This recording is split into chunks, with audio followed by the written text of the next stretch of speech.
Buenos días, muchísimas gracias, doctor de la Garza. Como representante de nuestra organización y a nombre del presidente Maratti y nuestro consejo directivo, ellos envían saludos a este evento. Estamos muy contentos de ser patrocinadores conjuntos con ustedes. También me gustaría agradecer al doctor Martín Castañeda y al doctor de la Garza también. La dilatación de la trompa de Eustaquio ha sido estudiado durante muchos años en Estados Unidos. Y una de las cosas que ha pasado en el pasado, cuando hicimos la dilatación de los senos con balón, hubo cierta preocupación y hubo cierto deseo de tener un marco para su uso. Entonces, es que en realidad no tenemos códigos para la dilatación con balón de la trompa de Eustaquio. Queríamos hacer una declaratoria del estado clínico. Haré una recomendación o compartirá las recomendaciones que han hecho en este campo, sabiendo que aplicaremos este código para el próximo mes. Esto será junio 25. No tengo conflictos de interés que relevar, que sean relevantes en esto. Los líderes del panel hicieron la declaratoria dirigida por Deb Tushi. Tenemos un presidente asistente y el metodólogo que considera todas las estrategias y uso de las guías. Esos fueron los integrantes del panel. Ustedes recordarán algunos de los nombres. Una de las cosas interesantes de los integrantes, vemos que hay una amplia diversidad. Tenemos médicos en ellos, también tenemos audiólogos en ello y también otras asociaciones que tienen que ver con este tipo de enfermedad. No solamente son los integrantes de la academia. Entonces, para las recomendaciones finales, después de que se reunió el grupo, hubo 56 declaraciones, de las cuales 28 lograron el consenso, 8 casi lograron el consenso y 20 fallaron en lograr el consenso. Cubrir estos puntos. Esto va a ser publicado en nuestra revista, el White Journal, en junio. El código CPT, que es como nosotros hacemos la facturación, va a salir en junio de 2019. Entonces, quisiera revisar algunas recomendaciones claves. No cubriré todas las 56 declaratorias, solamente unas cuantas. Una de las cosas cuando hacemos estas declaratorias de consenso, ¿a quién estamos dirigiendo esto? No solamente otorrinolaringólogos, sino también a los médicos que nos los refieren a los pacientes, para los otorrinolaringólogos, para tratar de establecer cuáles son las indicaciones basadas en evidencia para el procedimiento que sabemos en este momento que es lo que funciona. Entonces, estamos viendo particularmente los trastornos de obstrucción en la trompa de Eustaquio, cómo utilizar el balón. El grupo blanco en los Estados Unidos es para esos que tienen más de 18 años. Es ahí donde se ha aprobado por la FDA, y después consideramos las exclusiones, particularmente los que tienen algún tipo de tumor que pueda o masa que esté obstruyendo la trompa de Eustaquio. Entonces, una de las cosas que que preguntan las personas, ¿cuál es la diferencia de la CP, que es la práctica, y un CCS, que es una declaratoria de consenso? Es el nivel.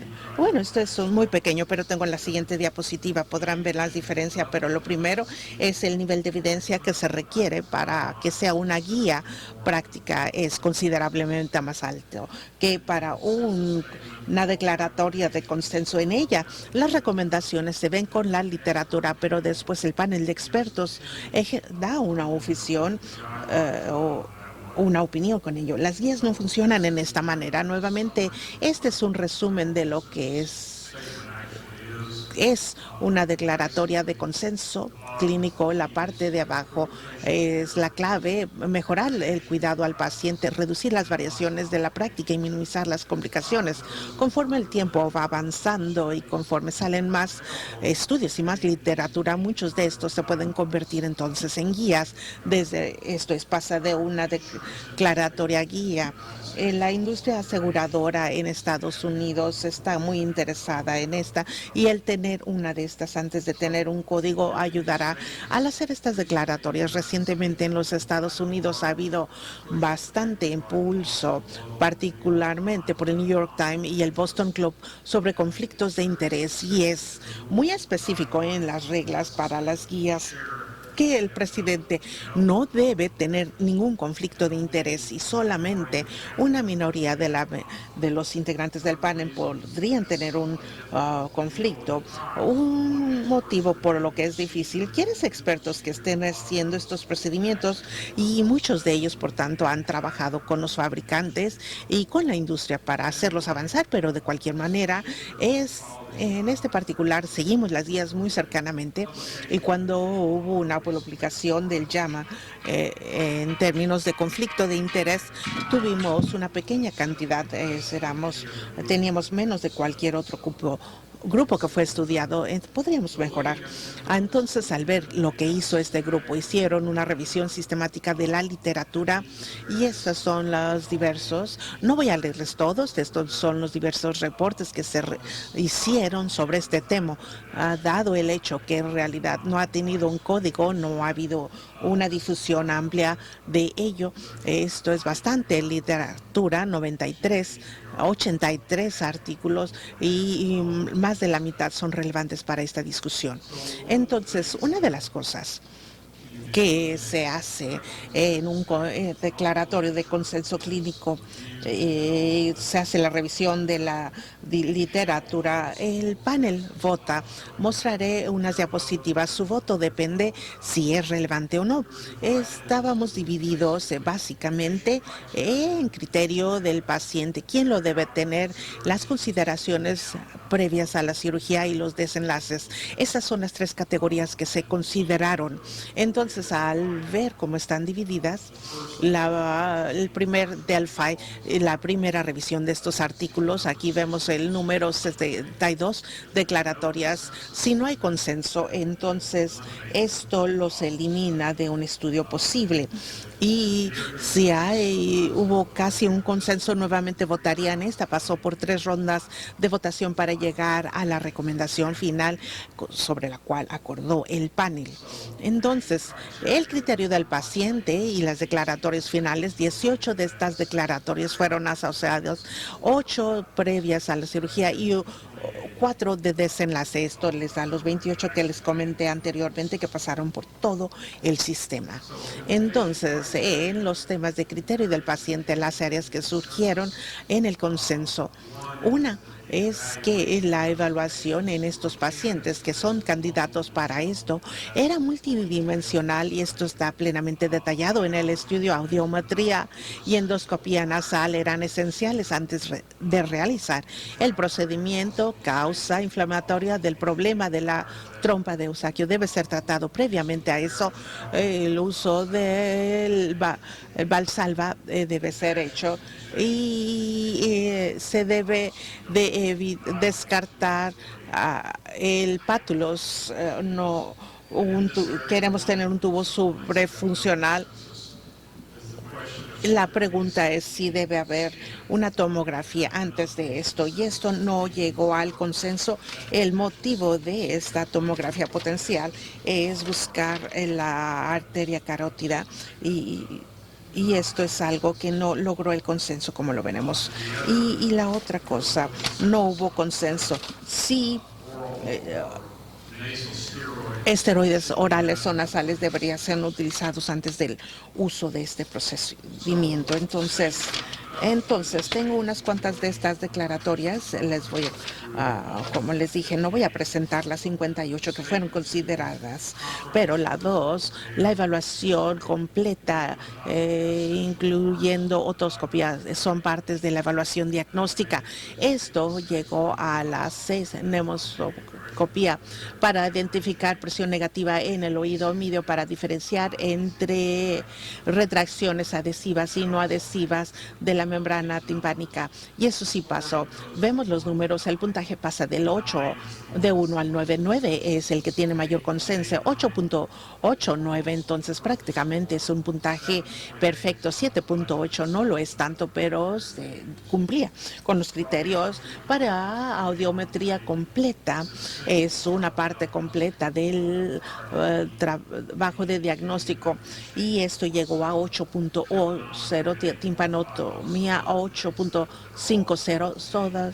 Esto no falló en ser necesario antes de empezar esto como tratamiento, endoscopía nasal para descartar causas intrínsecas de las disfunciones de la trompa de Eustaquia, ETD. Esto alcanzó nuevamente un alto nivel, 8.64, y para 10B, que dicen endoscopía nasal para los pacientes que son candidatos, es necesario para evaluar el lumen y la factibilidad de acceso transnasal a la nasofaringe.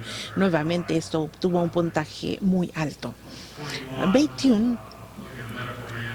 En cuanto al manejo médico, patología conocida que podría impactar la función de la trompa de Eustaquia es importante antes del debridamiento, y no hay ningún estándar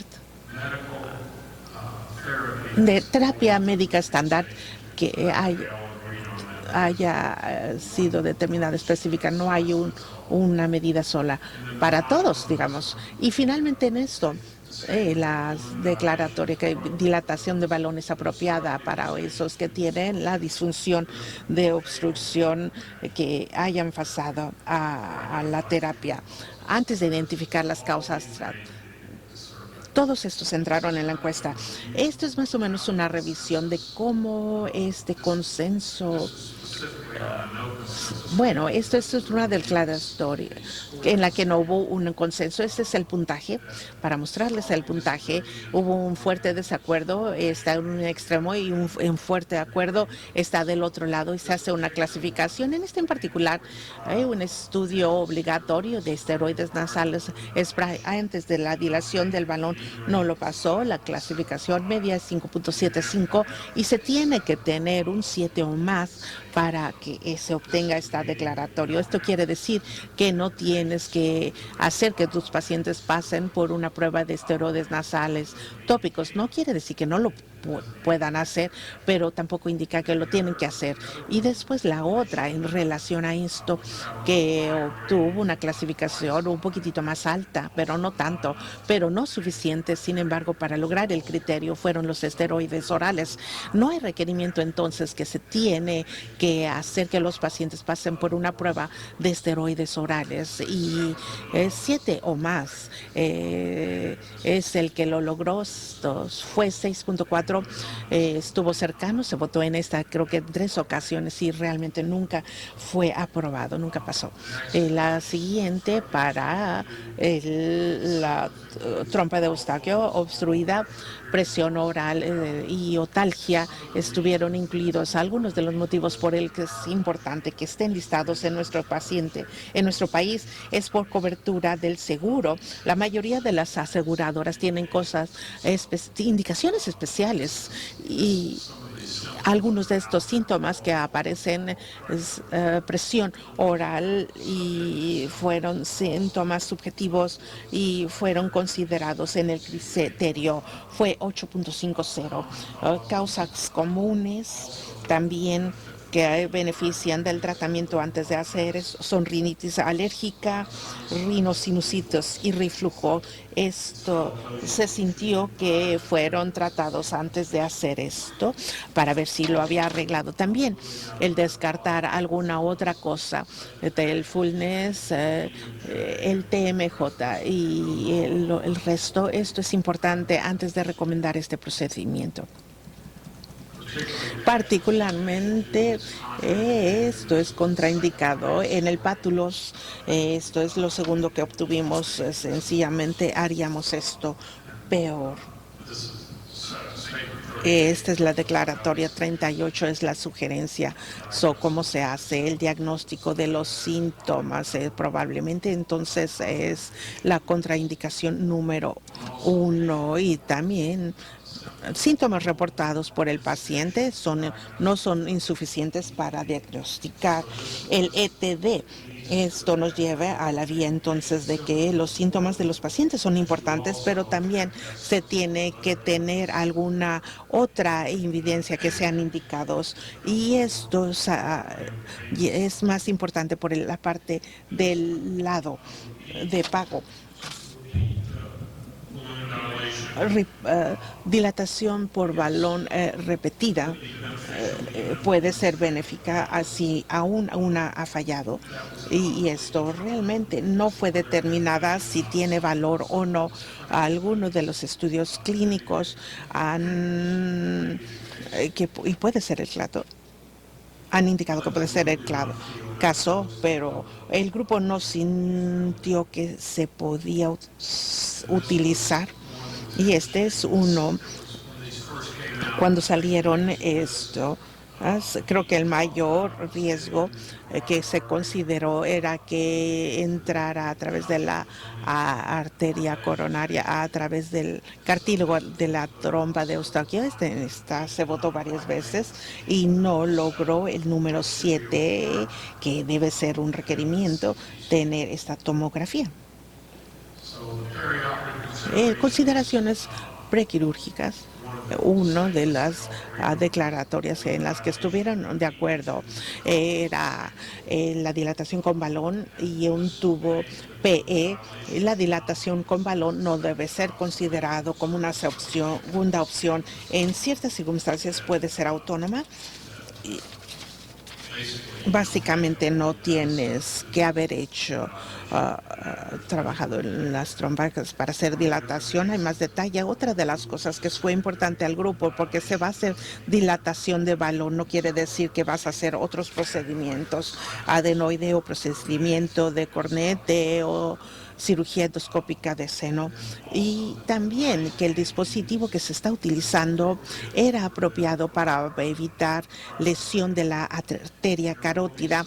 Van a haber algunos que no utilizan los balones de la industria y que traten de hacer dilatar con algo que realmente no tiene una protección, una medición en el balón. Hemos visto que ha pasado en senos, las personas que utilizan balones que no son fabricados para este propósito. Esto se sintió que era importante. Una de las cosas que muchos otólogos, por lo menos en nuestro país, están pensando que a lo mejor será de beneficio a lo largo del tiempo es el uso en las que han tenido timpanoplastías múltiples o daño osicular. Al hacer esto en combinación con estos procedimientos, esto fue tratado ampliamente, y la percepción es que aunque a lo mejor este es el caso a largo plazo, no hay suficiente evidencia para justificar esto en este momento. Esto es un área que pienso que una vez que tenga más difusión veremos mucho interés en obtener datos conforme avanzamos.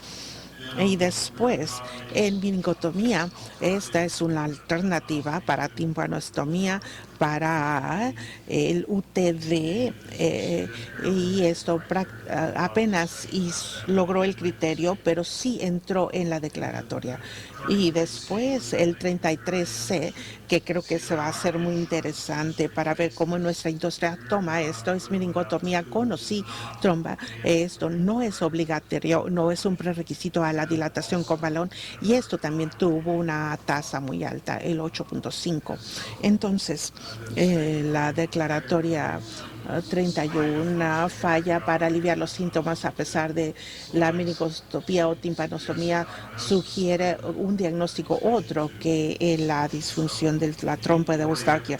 Las personas que ya tienen un tubo que no está funcionando, el grupo sintió que sería menos probable, que sería menos exitoso si ya habían fallado previamente, porque hay algo más que está ocurriendo mucho más probablemente.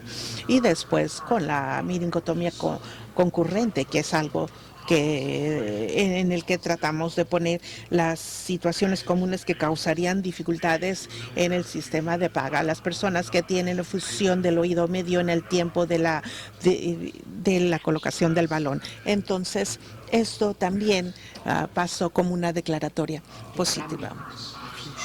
dilatación concurrente del seno, y esto es, como les comenté anteriormente, si están considerando hacer más de la dilatación de la trompa de Eustaquio, no hagan la dilatación del seno solamente para cumplir con el criterio que utilizarían para dilatación independiente del seno.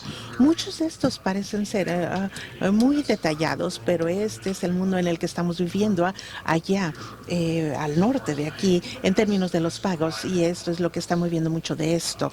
Y después tuvimos también la arteria carótida descendente identificada con imagen es una contraindicación para el uso de un dispositivo, sí, un marcador de profundidad, y esto es a lo que me refería anteriormente, dependiendo de qué balón están utilizando.